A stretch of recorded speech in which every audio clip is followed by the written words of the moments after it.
Hey, Steve Mignani here doing the Junkyard Crawl at Burniston Auto Wreck in Burniston, Massachusetts. This is a 1953 Chevy 210. 1953 was a very big year for Chevrolet, the debut of the Corvette.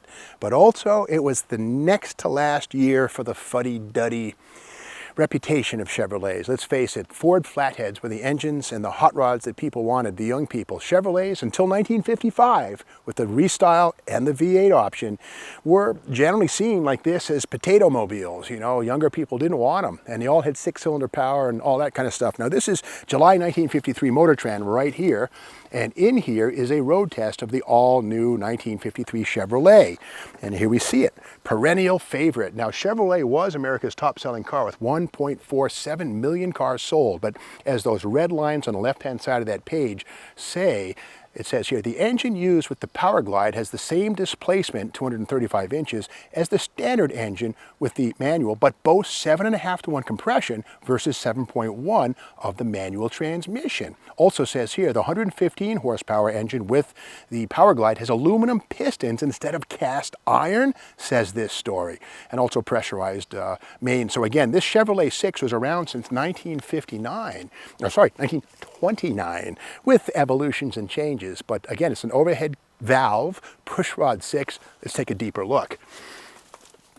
Now, before we do that, let's look at this hood, okay? It's modern-ish, got the chrome bird in the middle, or the torpedo, very jet age, got the chrome at the front here with the Chevrolet bow tie, the crest. But look at this bead up the middle. What is this doing? Is this maybe hiding something? Like the fact that it's a two-piece hood? It is. Check this out. Now, the thing of it is, to stamp a piece of metal in one piece like this takes a large machine. To do it in two pieces takes just a large machine. So what Chevrolet did was they stamped two halves and then merged them in the middle right here with these spot welds, and voila. Now here's the deal. Chevrolet, when they invested heavily in the 1955, well, that hood had the same compound curves as this hood, but it was a one-piece structure. So again, the end of the old way of doing things with kind of shortcuts. And here's another hood right here. This is a 52, I believe, but again, we see this, the two-piece hood. Now this very same idea was also used on the Cadillac Eldorado in 1967 through like 71, 72. Those were very long hoods, and yes, they were also two pieces, but that was a 6-foot tall, 6-foot long hood, and making that one piece was kind of tough. But doing it in two halves like that saved money. Under the hood, here we have it. This is the inline 6. Again, has its roots in 1929, but we see here something kind of interesting. The way the valves are canted, the exhaust valves go in on an angle like that. The intakes are straight down. See how the valve stems are sort of on two little angles. They might call that the porcupine engine if this is a big block Chevy. Well, that's another way of, reducing shrouding against the cylinder bore. And again, this is the Blue Flame 6. Actually, when it's coupled with a manual transmission, it was known as the Thrift-King 6 and had 108 horsepower. With the automatic Power Glide, it was known as the Blue Flame 6, again with 115 horsepower, thanks to that extra 4/10 of a point of compression. But again, this is a hydraulic cam engine, although it does have adjusters right here, which were, I guess, a remnant of when it was a solid lifter engine. But again, these are hydraulics from 1953. One-barrel carburetor.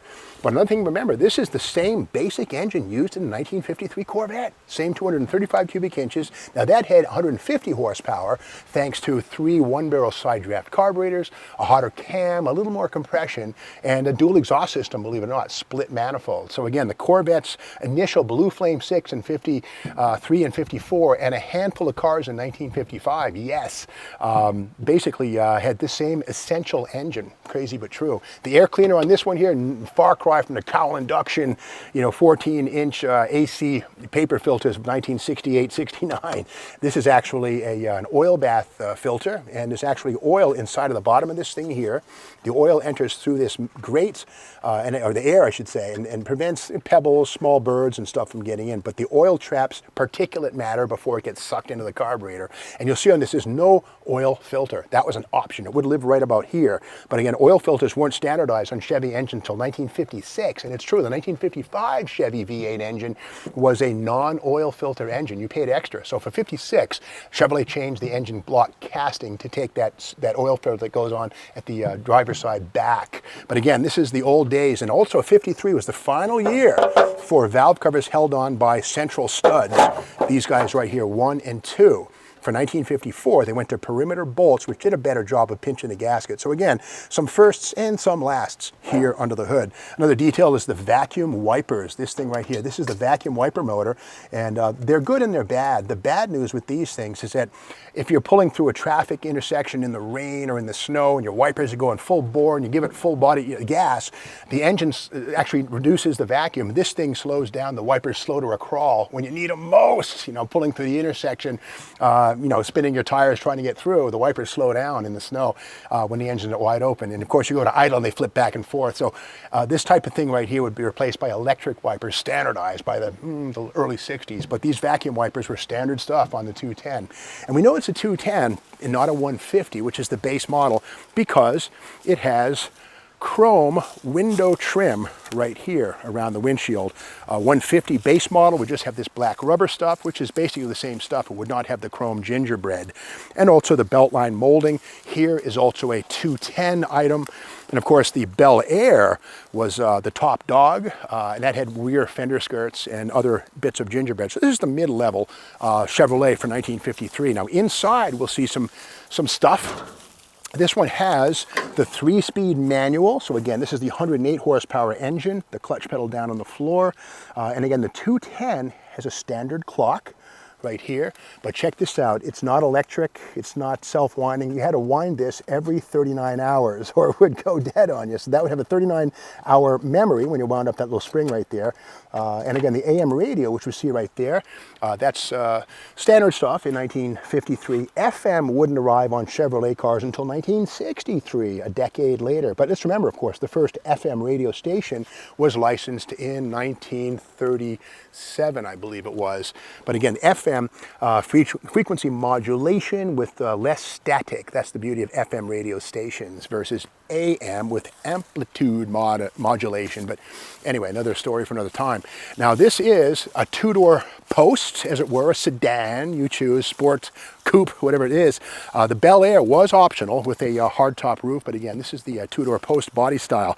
15-inch wheels, seen here, and these are the factory wheels with the black pinstripe painted on. That's very rarely seen today. More often than not, this stuff's spray painted over or gone, but that black pinstripe would have been covered by the little hubcap right here. But that pinstripe was a feature seen on the 210 to help doll it up. Here in the trunk, and before we open the trunk, by the way, this is a torque tube car, meaning that between the transmission and the rear axle is a tube that links them together solidly. Inside of that is a rod that forms the drive shaft. Well, 1955, Chevrolet went to an open drive, and here's an example of one right here. This is basically the open diff type 55 up Chevy. This is 55 through 64 right here, this thing here. And the thing is, this one here we see, this is from a 58 through 64 car because it has this mount for the coil springs. 55 through 57 had leaf springs and did not have this. Now when you see these things, you always want to look for a P cast in right here, which means pause traction, and a $2,000 core. Well, maybe $1,000, but sometimes two. But this does not have a P, so it's probably not a posi. You never know. But that's the idea right there. 1955 up open drive. That's not the same diff as this thing has. This is a torque tube. Anyway, before you open the trunk again, look at this.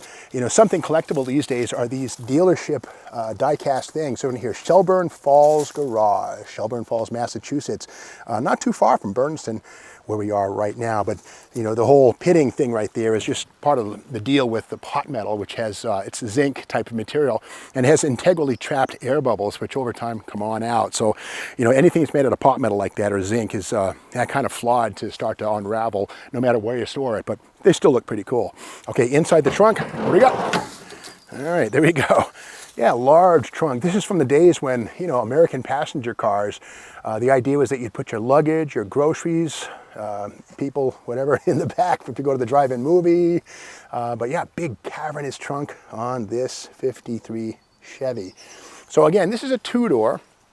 And there was the 150, the 210, the Bel Air. You know, it's just right around the end of when Chevrolet's performance image was really zero with the kids. You know, the Ford Flathead, the Chrysler Hemi, the Cadillac, and an Oldsmobile overhead valve engines from 1949 up were made these things look really lame. Of course, now Chevrolet is #1 for performance people, really, and let's face it, people love Chevys, I do. But in 1953, 54, there's not a lot to love here. These were generally regarded as secretary cars, but 55 changed everything. So that's the story of the 1953 Chevy 210. And if you like this video, there's lots more here at Bernstein Auto Wrecking, and of course all over the country as we go into season 2. So be sure to subscribe to the Steve Maggs YouTube channel and watch the Muscle Car and Junkyard Crawl.